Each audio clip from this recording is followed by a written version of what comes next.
តោះបងប្អូនយើងនេះមហូបឆ្អិនទៀតហើយថ្ងៃនេះមហូបពិសេសហើយប្លែកទៀតហើយថ្ងៃនេះបងស្រីគាត់លក់សាច់ជ្រូកគាត់បានរបស់ពិសេសយកមកឲ្យផ្ញើនិយាយទៅអរគុណគាត់មែនតើឲ្យតែមានរបស់ឆ្ងាញ់គាត់តែងតែយកមកផ្ញើអញ្ចឹងណាជួនកាលគាត់លក់ឲ្យទៅជួនកាលគាត់ឲ្យទៅទេតែម្ដងអត់គិតកម្រៃអីទេគឺគ្រឿងក្នុងជ្រូកបងប្អូនមានតងមានកសោមអាតងកសោមវៀនជាមួយនឹងអាតងស៊ូទៅណាបាទអាសាច់ជ្រុបសាច់អីហ្នឹងគឺថាឆ្ងាញ់ណាស់មុខម្ហូបមួយមុខហ្នឹងនិយាយទៅបើបងប្អូនបានហូបមិនដឹងថាអូយរសជាតិយ៉ាងម៉េចហើយជាពិសេសមកឆាក្តៅបែបនេះបងប្អូនដាក់ឲ្យរៀងហិលចាស់អណ្ដាតតិចមក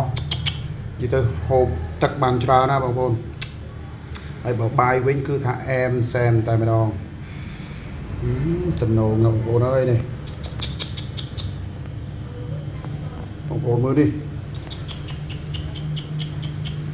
និយាយទៅគាត់នឹកឃើញក៏ស្រក់ទឹកមាត់ដែរបងប្អូនហើយនេះមើលអាតងកសោមវានេះបងប្អូននេះណាបាទនេះអាសាច់ស្រួយវានិយាយទៅផ្នែកជ្រូកសំខាន់ទាំងអស់នៅមួយចានហ្នឹងទាំងអស់ហ្មងសុទ្ធតែរបស់ពិសេសរបស់ឆ្ងាញ់ហ្មងអូខេបងប្អូនមើលឲ្យស្រក់ទឹកមាត់ទាំងអស់គ្នា